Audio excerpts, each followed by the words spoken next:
Welcome back to Old School Sports and our Out of the Park Baseball 23 playthrough of the Colorado Rockies.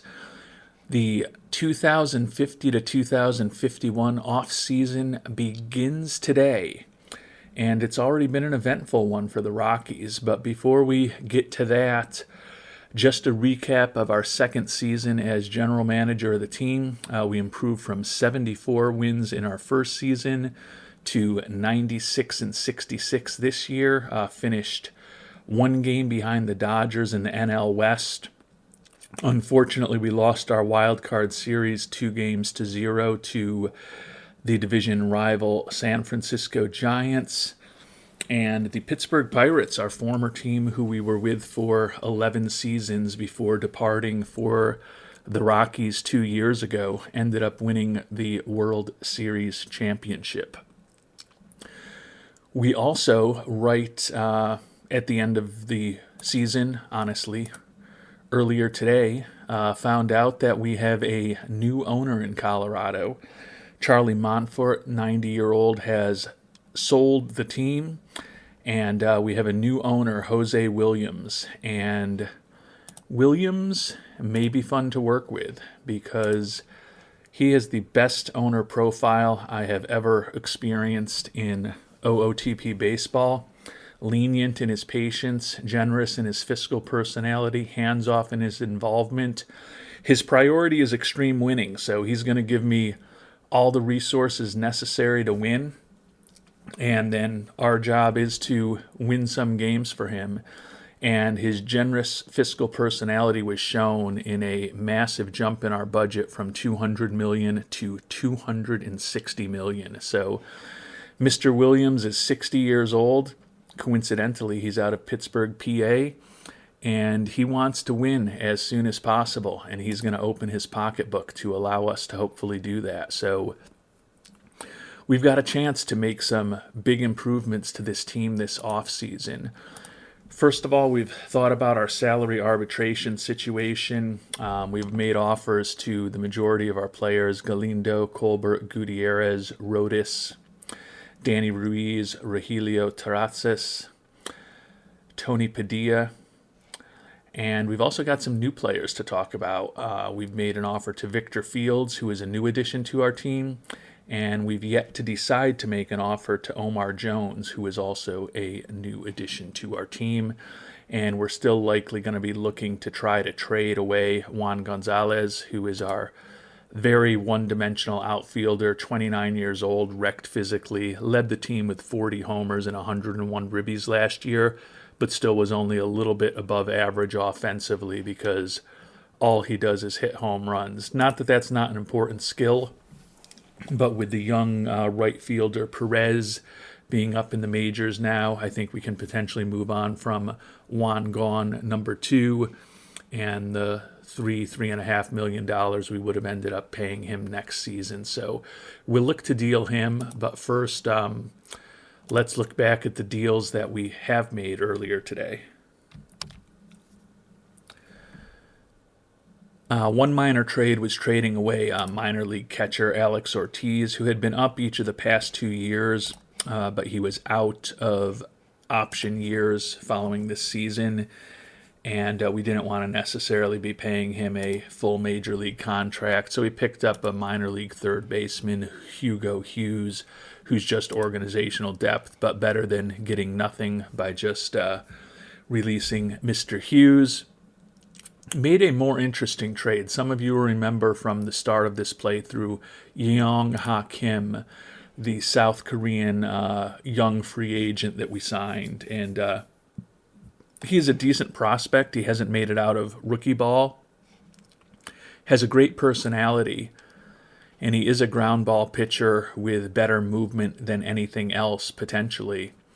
But when I look at his potential stuff, control, and even his arsenal of pitches, most of them are, in a best-case scenario, expected to be major league average, and several of them are expected to below major league average. So I just don't know that he's ever going to make it at the major league level. And we were able to get a minor league pitcher, Alex Quintero, in return.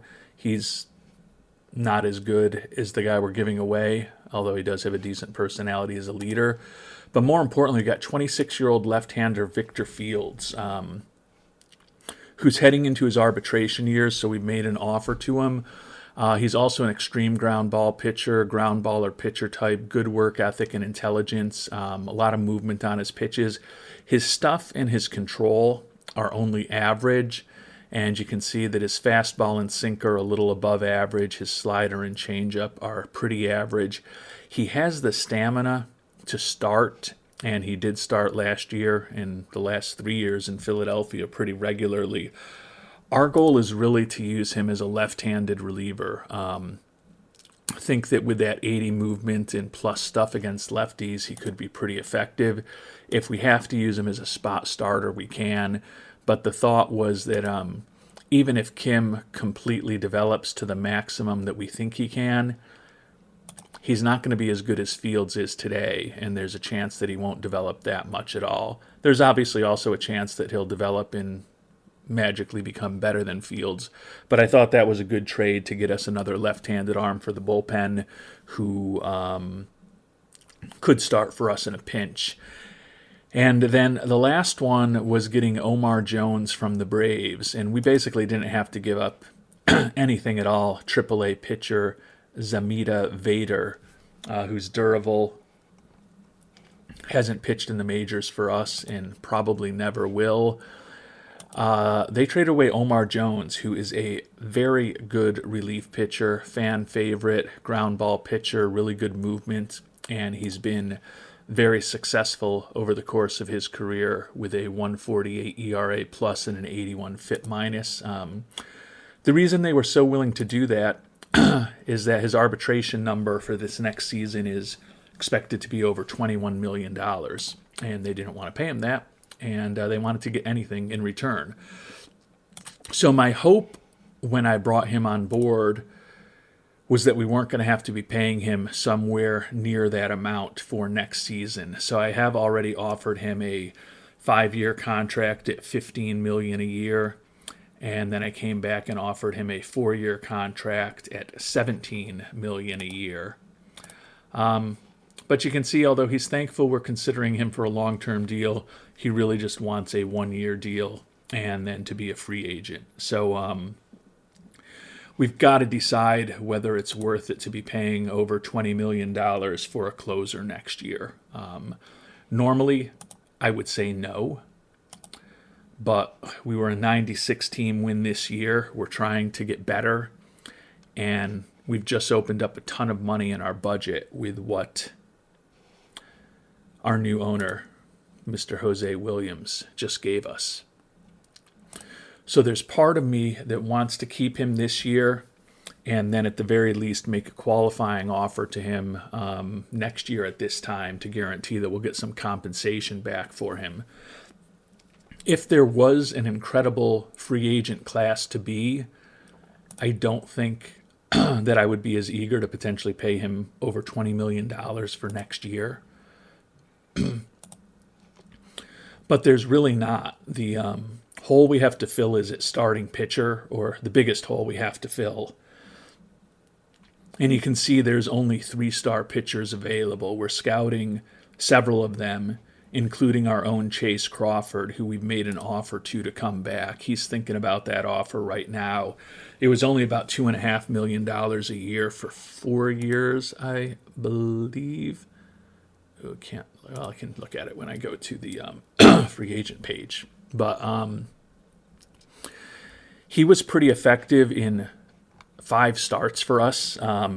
He first was a reliever for us, and then we moved him into the bullpen. Is a 4th or 5th starter, I think he'd be fine. Don't love that he's got below average stuff, and his third pitch, his curve, is below average also. So I think in a perfect world, he is a reliever. But if we can really get him for around $2.5 million a year, I think that would be a good addition for our 4 or 5 hole. And then we're just going to need to be picking among some of these guys who are out there with better movement, who aren't particularly injury prone. So we're scouting Cortez Armendariz, Cortez Arroyo, Jorge Sanchez, and Javi Toledo ahead of the start of free agency, and think we can probably get one of those players for $15 to $20 million. So that would fill one big hole on our team for 15 to 20 million. And the positive thing is that the potential 21 million that we'd be spending on Jones next year is already in here. So we've got 50 million-ish, even if we bring back Jones for about $21 million. So I feel like we can definitely spend 15 on a starting pitcher to be a fourth or fifth starter for us. It'll be expensive, but we've got money to spend right now. I don't want to make a long-term commitment to a starter in his late 20s or early teens, which is what all of these guys that we're thinking about are late 20s or early 30s. I don't know why I said teens. These guys range between 29 and 32 years old for the ones that we're most interested in. So not looking to make a long-term commitment there, but if we can bring on one of those guys for a 3 or 4 year contract, $15 to $20 million, I think that could work. There are some interesting batters available, but I don't think that I'm going to chase after any of these guys, which is why I don't necessarily mind spending the $20 million on a closer, because the two most interesting players to me are certainly these two center fielders. Jorge Aguilera, pretty good defensively, captain personality, really good personality otherwise, and a very effective hitter who over the course of his career has put up a 151 OPS plus and a 151 WRC plus. Would love to have a player like that on board, but I don't love the fact that he's fragile. And I don't love the fact that he's going to cost us about $35 million a year. If the price comes down, I would think about it. But spending that kind of money on someone who's fragile just scares the heck out of me. And that's the same issue with Tony Castillejos, who's a bit older, also fragile, better defensively, more speed, not quite as good a hitter, although he did lead the league in runs this year and is a potential MVP candidate after hitting close to 300, almost 40 homers, over 120 ribbies for a 9.7 WAR. Over the course of his career, though, 118 OPS plus, 117 WRC plus. He has led the league in WAR twice. So I like him a lot also. But I just don't know if I want to be spending in the high 30s a season for a guy in his early 30s who's fragile. So those two were the most interesting free agents to me. But I don't think I'm going to go after either of them. Jose Mendoza is another guy that I've thought about.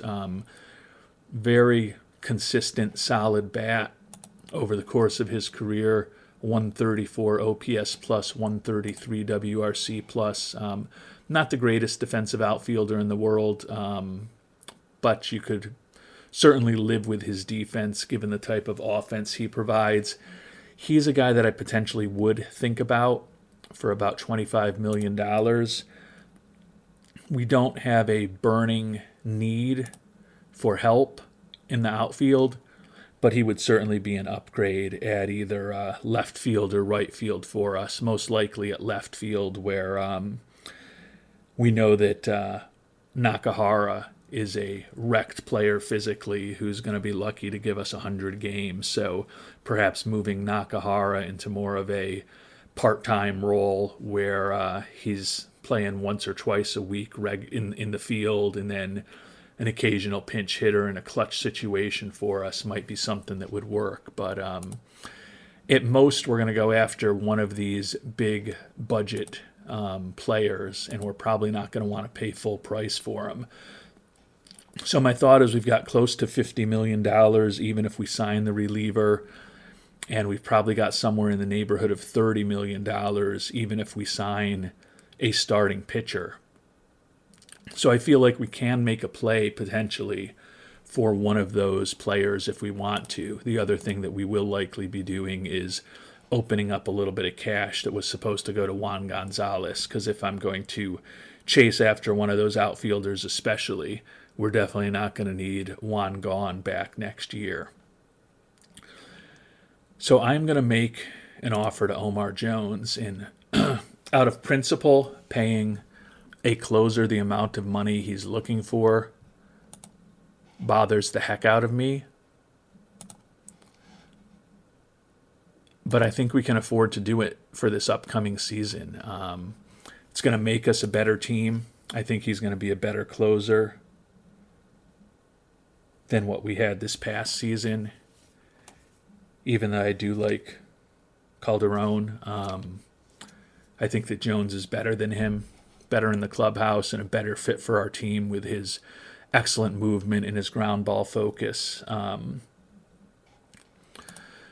So we're going to go ahead and see if we can get him back for 1 year,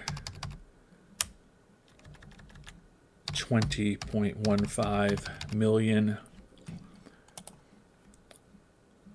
See if we can get away with no bonus for the All-Star selection. And he's willing to think about the offer. So I don't love paying that much for a closer next year, but I've also got to get a little bit used to being a team with a $260 million budget, because we've never been anywhere close to that, certainly in our years with Colorado and even in the years earlier in OOTP 23 with Kansas City and Pittsburgh. So that's kind of where we are on opening day of this offseason. Really got to figure out what to do with Jordan Stallworth, the lefty in our pen, and Juan Gonzalez, who I talked about, Jonathan Jimenez, who spent the whole year in AAA. We're not going to make an arbitration offer to him, and we did try to shop him today, and there was absolutely no interest in him.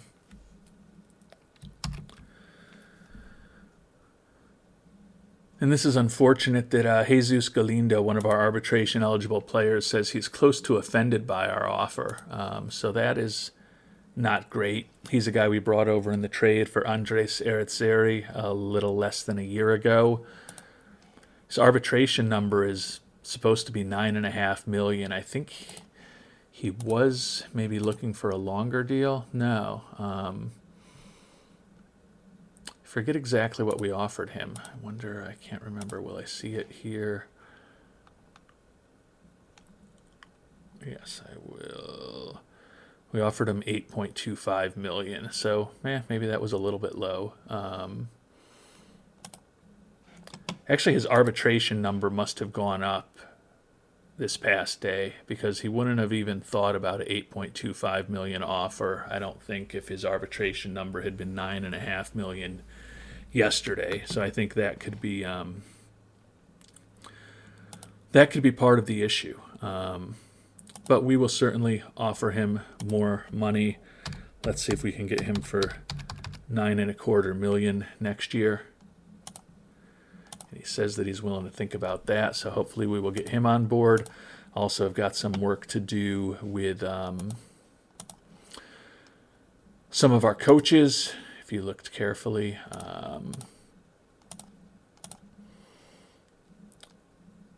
Teague Coring has received a better offer, so we're going to have to find something as far as the hitting coach for the minors. But the two pitching coach offers that we've made for the minors are at least the leaders in the clubhouse at this very early stage. And we've shopped Juan Gonzalez, the right fielder who, as I mentioned, hit 40 homers with over 100 ribbies last year. And all we can get in return for him are mediocre aging players who are making tons of money, which kind of tells me everything I think I need to know about him. I would love to have gotten something for him in a trade, but I think it's time for us to just move on and let him go. I would have hoped that there would be some value there. But honestly, at this point, with Bobby Perez in right, Tony Padilla in center, Andrew Booker, or Nakahara in left, and then the other one of them at DH, and then Jose Brito and Manlio Milhinhos also as potential backup outfielders for us. There's just not room for Juan Gonzalez on the team next year. And I don't want to be spending over $3 million a year on him. So it's kind of scary that we can't get anything for a guy who hit 40 homers last year and 33 the year before. But he strikes out so much, hits for such a low average that he's not an incredible offensive player, even with those numbers. And outside of Coors, who knows how that profile is going to play. He's wrecked physically. I think it's just time to move on and potentially spend that money somewhere else. So we are going to make a $0 offer to Mr. Gonzalez. And Jordan Stallworth, similarly, the left-handed reliever. I like him, but he's looking for $1.7 million. He's wrecked physically, and I don't think he's as good as Fields, who we just traded for. If he had some option years left, I would maybe think about bringing him back, but I don't want to be spending $1.7 million on a guy that we're going to potentially have to send down to AAA. So I think for the time being, the thought is that we're not going to make an offer to him either. Can obviously change it, and would love to have gotten something for these guys, but there's just no market for them. We already talked about the aging Jimenez. All of our other arbitration-eligible players we've made offers to at this point. We're not going to make qualifying offers to either our former closer, Jose Calderon, or Estevan Washington. There's part of me that would consider bringing Estevan Washington back, but over $12 million a year for 3 years for a guy who put up an ERA over 5 and was not all that effective in the 14 starts he made for us seems a little high. It's possible that if he hits free agency, which he likely will, and we can't get one of the other somewhat better starting pitching prospects that I mentioned, that we could try to reunite with him. But I don't think I've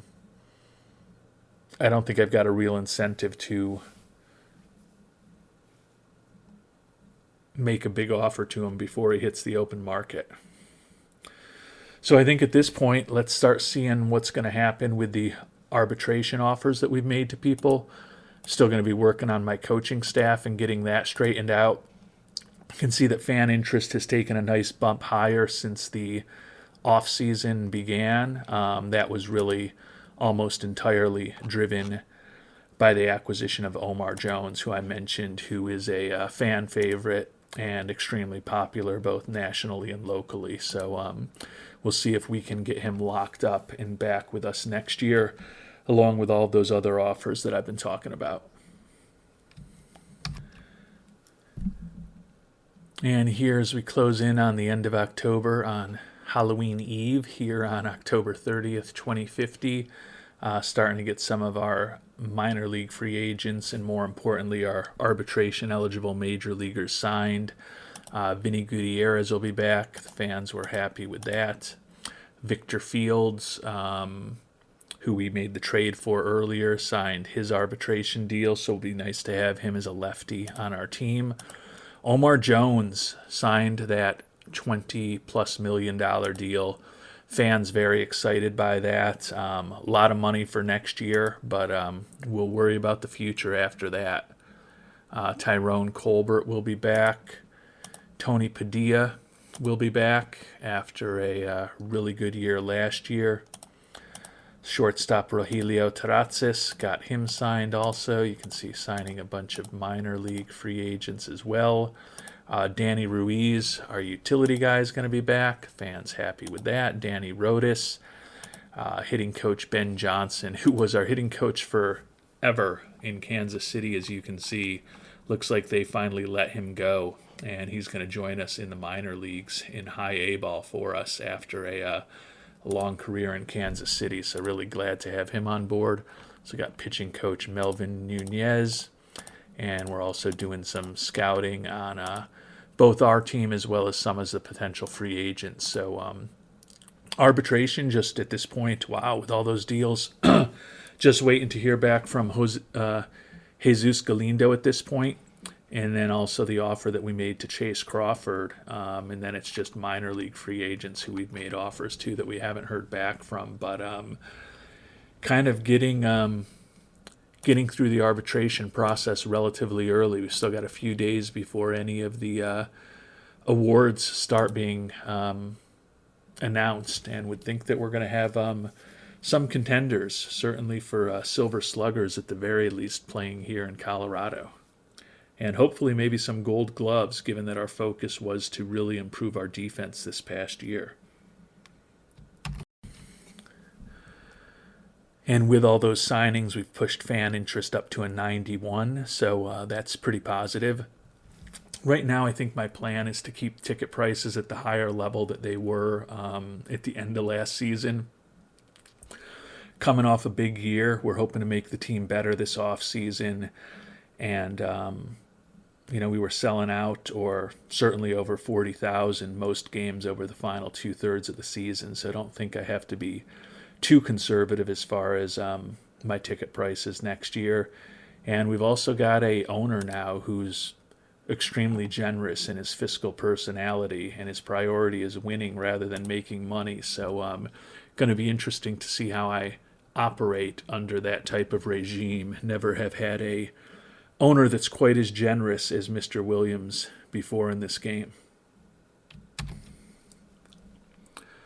And some really good news, Chase Crawford and Jesus Galindo both signed their major league contracts, and you can see doing some more scouting and having some more minor leaguers signed too.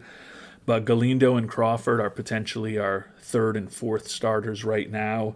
And as I mentioned, behind Alvarado and Vargas, who have been big free agent signings from each of our first 2 years running this team. Would not mind if we bring somebody on board who pushes them to maybe fourth and fifth starters, or at the very least pushes Chase Crawford to be a fifth starter. But good to have both of them signed as we head into the offseason, because I think that, or as we head into free agency, because I think we can really focus on trying to bring on one more high-end starter with the money that we are going to have. And we've made it to beginning of award season. Going to find out the Gold Gloves. Looks like we won at least one since we got a personal message on that. But I think we are in decent shape. We're going to have probably around $45 million to spend when the year flips over at the start of free agency to the 2051 season.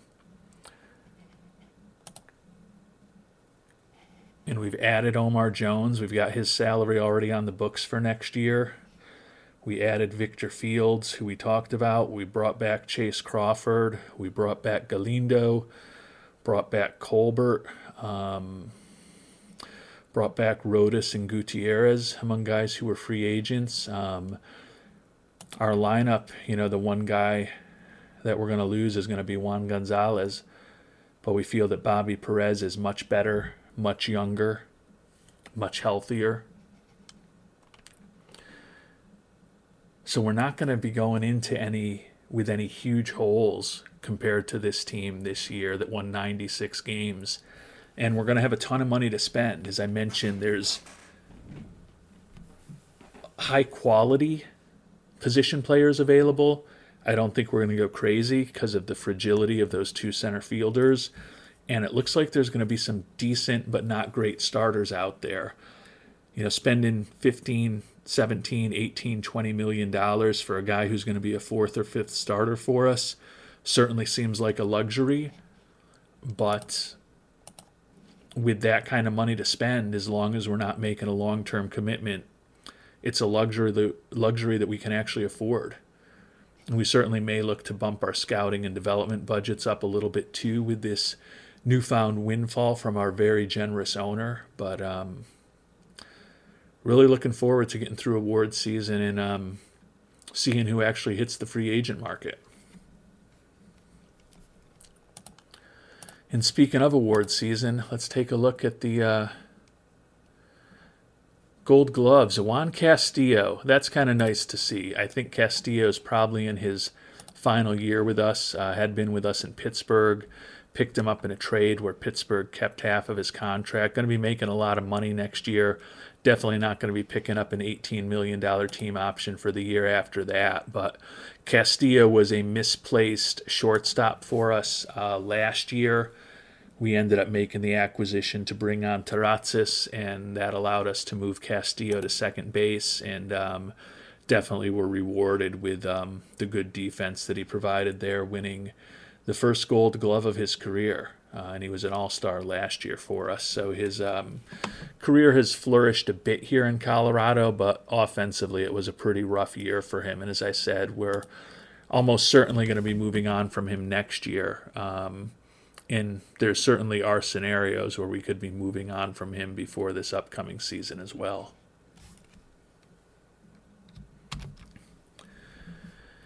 And it does look like we've got at least one Silver Slugger also. Victor Gonzalez, our catcher. Nice to see that. And that is our only Silver Slugger. Our former team, Julio Castillo, the second baseman who took over for Juan Castillo, won a Silver Slugger there with a nice season. But Victor Gonzalez, despite a lot of injuries, played just 83 games, but had 22 home runs and a 272 batting average in the 309 at-bats that he did have, and wins a Silver Slugger for us. And it looks like the Silver Slugger for Gonzalez and the Gold Glove for Castillo were the only awards for the Rockies during this award season. Look at the big awards. Rogelio Loera, greatest pitcher in baseball history, won another Cy Young Award, moving to Texas, 15-8, league best 2.61 ERA, 66 FIP minus, 6.3 WAR. The stats for this 38-year-old are absolutely insane. 258 and 134 record, but almost 5,700 strikeouts now in less than 3,500 innings. So 14.7 strikeouts per 9 innings over the course of his career. You can see the number of times that he's led the league in wins and innings pitched and strikeouts, ERA, strikeouts per 9 innings, pitcher WAR, just absolutely insane. We tried to get him to sign with us last offseason, and he had no interest in joining a losing team, so he wouldn't even listen to an offer from us. But another Cy Young Award for him, and another unanimous Cy Young Award. Here in the National League, Sean Street and Devin Smith, two guys from our former team, the Pirates, that ended up winning the World Series. Sean Street gets the Cy Young Award. He's a guy that picked up in 2045, back when we were general manager of the Pirates. Nice to see him with a 13-3 record, leading the league in ERA, BABIP, and WHIP, and getting a Cy Young Award. And Devin Smith, who's a guy who came up through the Pirates system after we picked him in the 6th round that same year, coincidentally.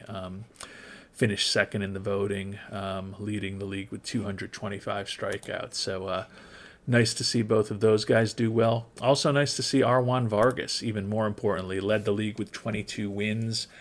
Some of his other numbers not going to be as impressive pitching in cores, but certainly was recognized for his good season with some Cy Young Award votes.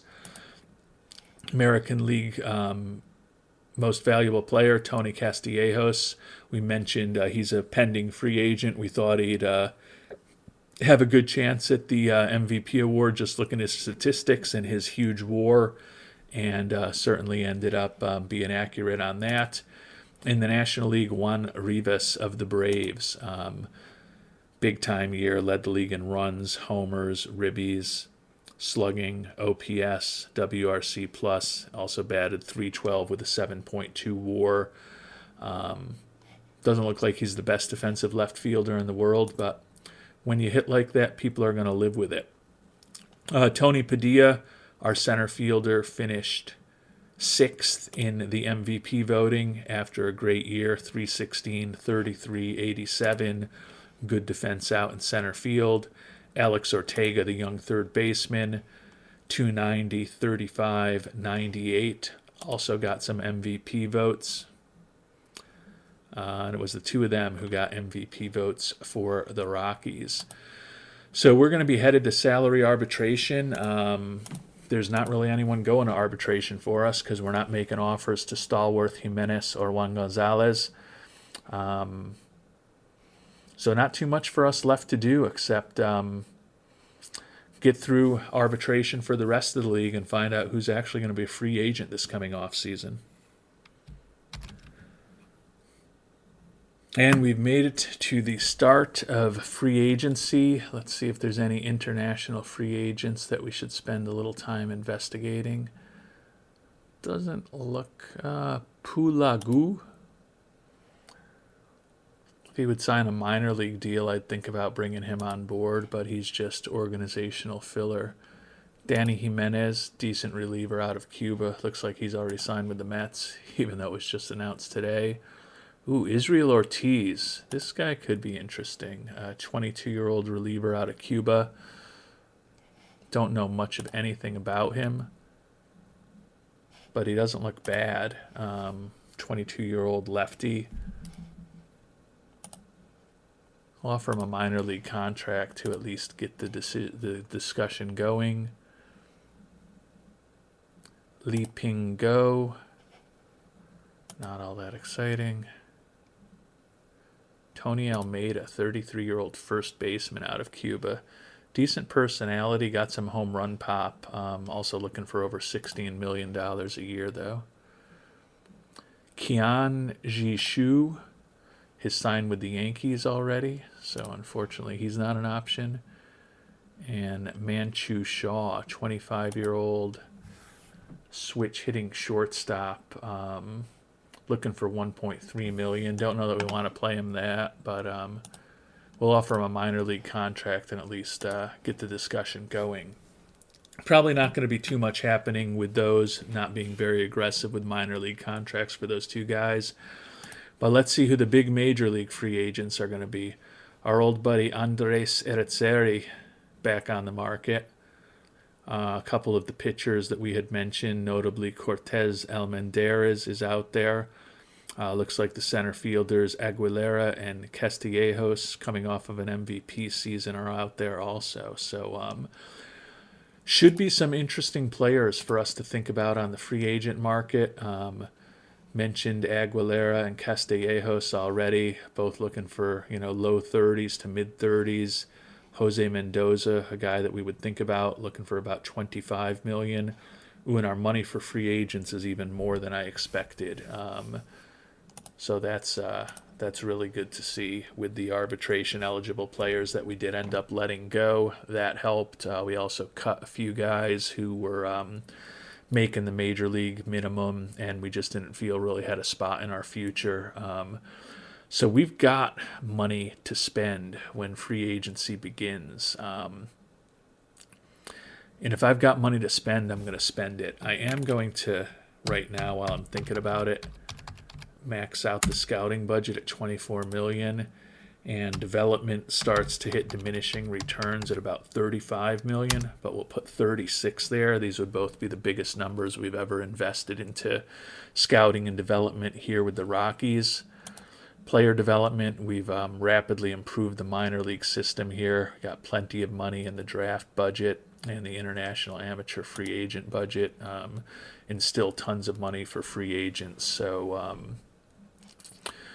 we're in a really interesting financial position.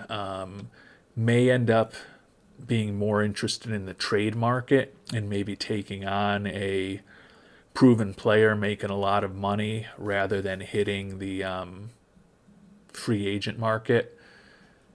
I do think that Mendoza is someone for us to think about. Very consistent bat. And at least he's got normal injury proneness. So we've got some things to think about there. Pitchers.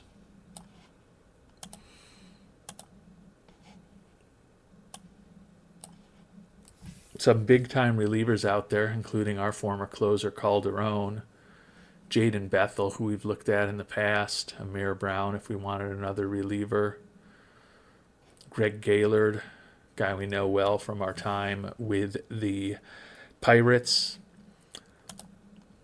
and looking at the starting pitchers who are available.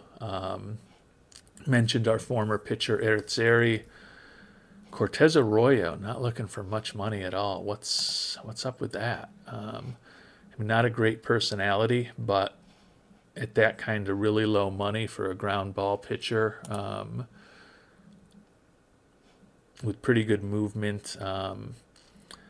He wants to be a starter. I'd prefer to have him in the bullpen as another righty arm out of the bullpen. But Armendariz, looking for about $17 million, like the captain personality, extreme ground ball, throws in the high 90s. He would definitely be somebody to think about. Javi Toledo, I think, is also going to be on our short list. Another guy from the Mets, 31 years old, soon to be 32. Iron Man as far as his injury proneness, great personality, another extreme ground baller with pretty good movement. So there are definitely good, solid pitchers for us to think about bringing on board. I don't view any of them as an ace at this point in their careers, but I think if we end up with a pitcher like a Javi Toledo or a Cortez Armendariz as a fourth or fifth starter, that's pretty solid. And then, honestly, we still do have money to go after one of the big bats if we want. As I've talked about, I don't love the fact that these guys are fragile. But Jorge Aguilera is a pretty special bat. Lots going to depend on how many years these guys are looking for. Yeah, 8-year contract for a fragile guy up to his late 30s. That's probably not going to work for me. Tony Castellanos, coming off of an MVP year, I'm sure is also going to be looking for a lot of seasons. Also looking for 8 years, even more money. Jose Mendoza, looking for 9 years. So these guys, the years are what's going to get me. I don't think any of those are going to work. I'm hoping some of the starting pitchers that we're potentially interested in aren't looking for as much years. I don't think we're going to go after Andres Eritzeri. He's looking for $17 million plus a year for 3 years, so less than he used to make for us. Cortez Armendariz, $17 million a year over 7 years into his mid-30s. Not optimal. Javi Toledo,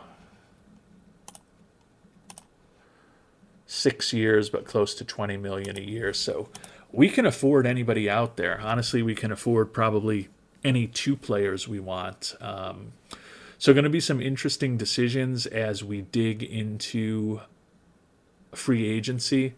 Ooh, can also see Bobby Astorga, another one of our former guys with the Pirates out there.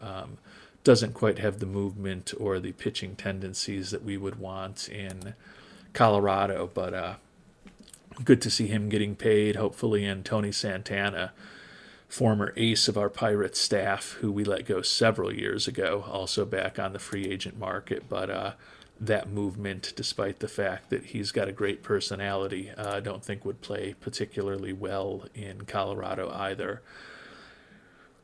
But in addition to kind of thinking about all of these free agents, both among the starting pitchers and the top relievers that are out there, and then certainly some of the everyday players. We've got a lot to think about, but we're also going to kind of peruse not necessarily the trade market, because I don't think the trading block is going to be all that populated right now. You can see not a ton out there in terms of batters, and even less out there in terms of pitchers. There may be someone useful, but I think it's more just kind of searching high and low among all of the rosters in the league using the find a player function, and just see if we're looking for some monster player, how much we'd have to potentially give up from our major league team and or our farm system to bring them on board. So still a lot of work to do in this off season, but feel like we are in a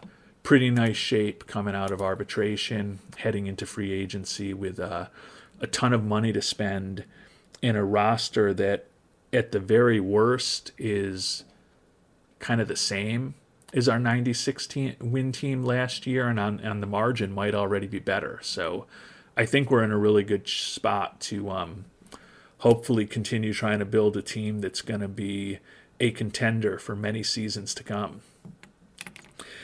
And we will find out what type of progress we can make on that front, or on those fronts, in the trade market and the free agency market in our next episode. Until then, thank you so much for watching, and hope you have a great day.